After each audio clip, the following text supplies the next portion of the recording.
Colombia विश्वविद्यालय में स्नातकोत्तर अध्ययन।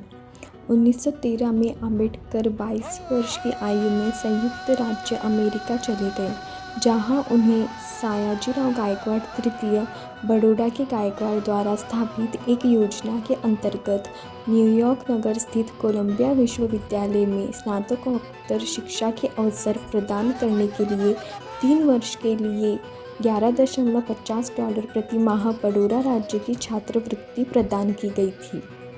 वहां पहुंचने के तुरंत बाद वे लिविंगस्टन हॉल में पारसी मित्र नवल भातेना के साथ बस गए। जून 1915 में उन्होंने अपनी कला स्नातकोत्तर परीक्षा पास की, जिसमें अर्थशास्त्र प्रमुख विषय और समाजशास्त्र, इतिहास, दर्शनशास्त्र और मानव विज्ञान यह अन्य विषय थे। उन्होंने स्नातकोत्तर के लिए प्राचीन भारतीय वाणिज्य एंशिएंट इंडियन कॉमर्स विषय पर शोध कार्य प्रस्तुत किया। आम्बेडकर जॉन डेवी और लोकतंत्र पर उनके काम से प्रभावित थे। 1916 में उन्हें अपना दूसरा शोध कार्य भारत का राष्ट्रीय लाभांश, एक ऐतिहासिक और विश्लेषणात्मक अध्ययन, national dividend of India, a historical and analytical study के लिए दूसरी कला स्नातकोत्तर प्रदान की गई और अंततः उन्होंने लंदन की राह ली।